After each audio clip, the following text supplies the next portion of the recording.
et le bétail aussi. Alors, l'Éternel dit à Moïse et à Aaron, parce que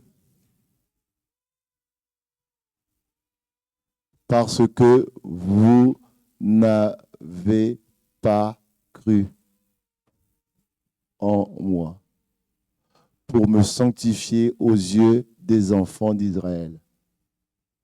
Vous ne ferez point entrer cette assemblée dans le pays que je lui donne.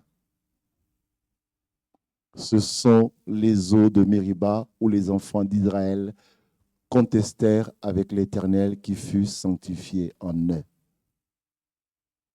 De Kadès, Moïse envoya des messagers au roi d'Édom pour lui dire « Ainsi parle ton frère Israël, tu sais toutes les souffrances que nous avons éprouvées. Tu peux t'arrêter là, mon frère. »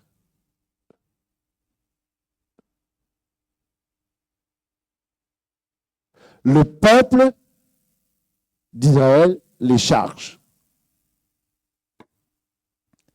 Eux aussi, comme ils sont agacés, et Moïse en particulier, comme il est agacé, lui aussi, il les charge.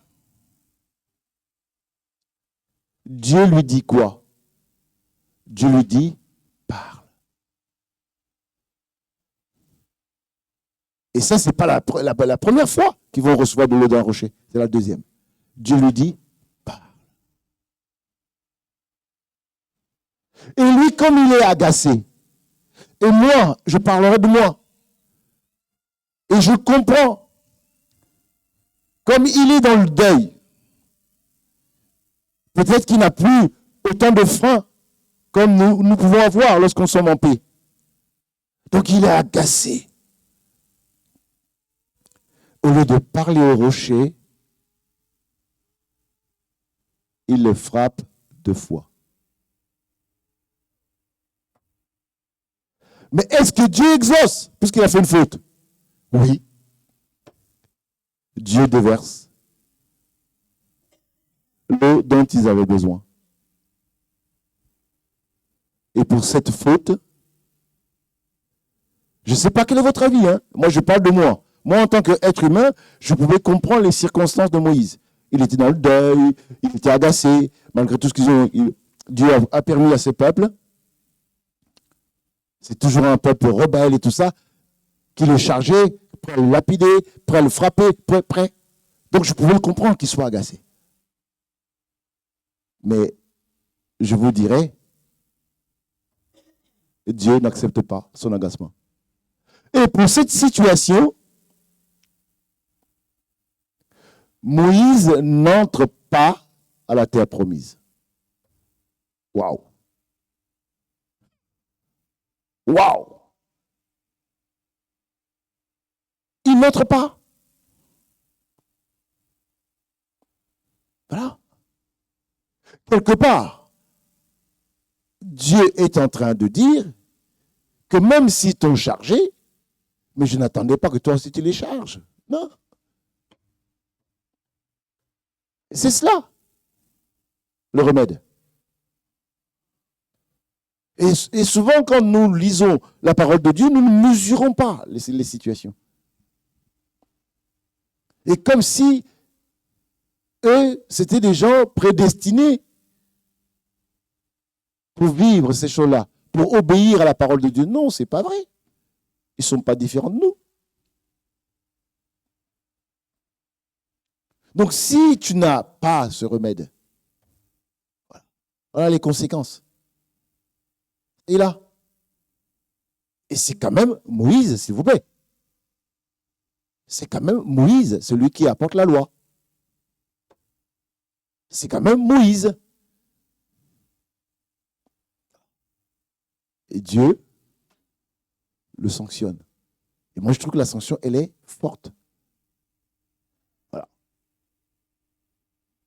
Donc, quelque part, Dieu n'accepte pas. Ah, moi, je n'en pouvais plus. Il fallait que je lui dise. Il fallait que je lui parle. Il fallait... Non. Non. Si tu es en connexion, ben voilà. Et je ne sais pas si nous la lisons, la parole. Hein. C'est pour ça que je ne sais pas quel est votre avis, mais moi, je vous donnerai mon avis. Celui qui a choisi ceci, c'est tant pis pour lui. Il a choisi ce qu'il y a de plus difficile sur la terre. Pourquoi? Parce que Jésus te dit, on te frappe d'une joue, tant l'autre. Voilà ce qu'il dit dans la parole. Or, physiquement, lorsque ça vient de là, le corps a tendance à se protéger. Le corps a tendance à réagir. Donc, ça arrive là, mon corps ne peut pas se retourner pour donner ça. C'est pas vrai. Mais Dieu me demande cela. Donc, j'ai une marche à faire. C'est pour ça que je vous dis, marcher vers la conversion. Donc, j'ai un travail à faire. Si Dieu dit cela, parce que c'est la vérité. Mais comment je vais y arriver? Est-ce que je vais y arriver en disant, ah, ça c'est vrai, ça c'est bon, ça c'est bon? Non, je vais y arriver parce que je veux me mettre effectivement dans cette connexion. C'est le seul moyen par lequel nous pouvons y arriver dans notre marche avec le Seigneur. Et je vais conclure. Alors, je préfère qu'on l'affiche quand même. Éphésiens, le chapitre 4, le verset 13. Et on prendra un petit temps de partage. Éphésiens, le chapitre 4, le verset 13.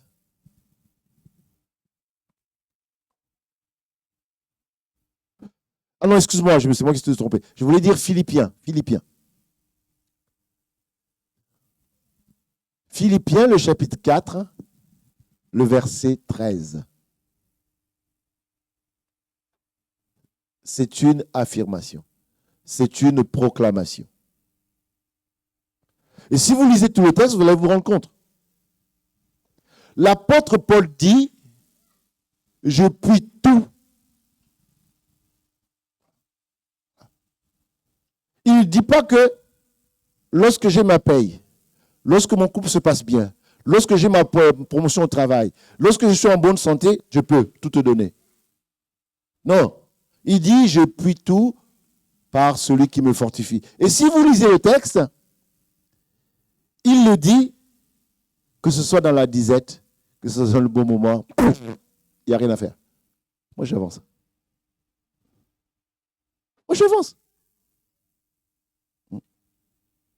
Donc, quel que soit le moment, je puis tout par celui qui me fortifie. Et on ne peut pas dire, et lorsqu'il écrit cette lettre, je pense même qu'il est en prison. Voilà. Est-ce que vous vous rendez compte? Quelqu'un qui est en prison, qui dit, je peux tout par celui qui me fortifie. Mais c'est ce que disaient le brigand à Jésus.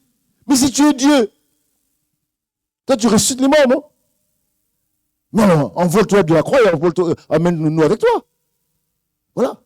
Donc le geôlier pouvait lui dire, mais si vraiment tu savais Dieu, tu avais je ne sais pas quel pouvoir. Mais voilà, vas-y. Fous maintenant des barres, non? Tu es où? Tu es pas là? Je peux tout par celui qui me fortifie. Je peux tout. Et si on intègre cela dans notre vie, si on l'intègre, je vous assure, la parole de Dieu n'a jamais dit que nous serons toujours en bonne santé. C'est le mensonge. Ça, c'est votre parole à vous. Voilà. La parole de Dieu n'a jamais dit que nous serons les plus beaux. Ce n'est pas vrai, la preuve. Que nous serons les plus riches. Ce n'est pas vrai, la preuve. Voilà. C'est Paul, dans sa connexion avec Dieu, étant malade dans son corps, on dit même l'ange de Satan qui le soufflote, il dit ceci, dans la connexion avec Dieu, Dieu lui répond, ma grâce te suffit. Ma grâce te suffit. Et lorsqu'il a intégré que la grâce de Dieu le suffisait, que tu le frappes, que tu ne le frappes pas, ça ne change rien à sa vie. Rien ne peut m'arriver sans que Dieu n'ait permis. Pas un cheveu ne tombe de la tête d'un enfant de Dieu sans que Dieu n'ait donné la permission. Donc, je n'ai pas à me bagarrer, je n'ai pas à répondre à tes provocations, à tes insultes, même si tu m'enchaînes. Et alors? Et alors? Si je réagis comme celui de la rue, ben, c'est que je ne suis pas en connexion. Mes amis, ce que je voulais vous partager, c'est cela. Approchons-nous du trône de la grâce. Approchons-nous de Dieu et recevons de sa part le remède. Avec ce remède-là, tu n'as pas à réagir. Tu n'as pas de maladresse. Ce n'est pas grave. C'est pas grave. C'est ce que moi je dis souvent. Ce n'est pas grave. Daniel, on est allé le chercher là où il priait, on l'a amené, on l'a jeté dans la fosse au lion. Ce n'est pas grave. Et quand c'était le tour de ceux qui accusaient Daniel, la Bible nous dit, à moins que nous ne l'acceptons pas, mais la Bible dit, avant même que ces gens-là ne descendent dans la fosse, les lions avaient déjà ouvert. Abednego et ses deux compagnons Shadrach et Meshach, on chauffe la fournaise 7 fois plus. 7 fois plus. Et la Bible, si vous la croyez, c'est bien. Si vous ne la croyez pas, il n'y a pas de problème. Mais moi, j'y crois. La Bible me dit ceci, que ceux qui avaient la charge de prendre Meshach, Abednego, pour les jeter dans cette fournaise, tellement que ça chauffait, eux-mêmes, ils en sont morts. Mais ceux qu'on envoie dedans, il n'y a rien. Et quand on leur sort, non, pas quand on le sort, quand vraiment l'Esprit de Dieu les ramène au dehors, parce qu'on les appelle, ils sortent par l'Esprit de Dieu, la puissance de Dieu, en eux. Bon, moi, je n'ai plus de cheveux, mais j'ai au moins mon vêtement. Il n'y avait même pas l'odeur de la fumée. Il y a 2 semaines ici, nous avions mangé un barbecue ici. Qu'est-ce que j'entendais? Ah, mais ceux qui étaient à côté du barbecue, ils sentent un peu la fumée, oui. Mais ils étaient dedans, dans le four. Ils sont sortis, il n'y avait rien. Enfin, mon frère, c'est un partage que je suis en train de te proposer. C'est une façon de faire, c'est une façon de vivre. Je ne suis pas en train de t'imposer. C'est pour ces raisons, je disais, moi je fais ça souvent sous forme de conférence. C'est-à-dire, je vous donnerai la possibilité aussi d'apporter. Pour moi, c'est un partage. Donc, j'ai donné un calvaire, un chemin. Vous pouvez aussi me contredire, pourquoi pas. Mais voilà. Si tu as compris ce que je voulais partager, moi, ce que je veux, c'est que tu aies ce remède-là et que ce remède-là s'appelle la prière. Mais ce n'est pas forcément la prière où tu parles, non. Une connexion. Et quoi qu'il arrive, quelle que soit la situation, voilà. Voilà. Il n'y a pas de problème. Moi, je dis ça souvent. Il n'y a pas de problème. Ce qui arrive, c'est ce que Dieu choisit, mais ce n'est pas ce que l'autre choisira. Et personnellement, pour ceux qui me connaissent, je ne passe même pas mon temps à parler du diable. Ce n'est pas parce que je ne le crois pas, non. Non. Je ne passe même pas mon temps. Voilà. S'il m'arrive un malheur, moi, je suis le premier responsable. Ce n'est pas l'autre. Je connais la parole. Quand je désobéis, c'est moi qui ouvre une porte. Oui. Oui. C'est tout. Et même si je suis dans la situation de Job, vous la connaissez, non? C'est pas dans la Bible, c'est écrit. Job avait péché, non? Voilà. Mais Dieu, voilà. Et Dieu, Job, il n'a pas insulté, voilà. Et ses amis qui venaient à côté lui disaient, si réellement tu pries, ce qui t'arrive là, c'est suspect. C'est pas possible que quelqu'un qui prie réellement puisse arriver à connaître ces situations-là. Et pourtant, Job était sincère dans sa relation avec Dieu. Job était sincère dans sa connexion avec Dieu. Jos vivait une foi véritable, mais pourtant Dieu a permis. Et nous savons ces choses. Et pourquoi Dieu nous a donné cela? Mais Dieu nous a donné cela, mais pour qu'on soit à la hauteur. Qu'on soit à la hauteur. Voilà. Donc, attention, attention. Le fait de mal réagir, ça peut avoir de lourdes conséquences. Moïse avait mal réagi, ça l'a coûté cher.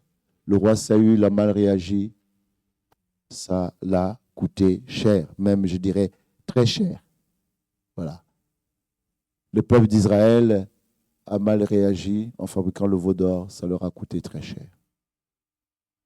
Et donc, voilà ce dont je voulais partager avec vous cet après-midi. Et merci de m'avoir écouté aussi longtemps. Et donc, nous pouvons prendre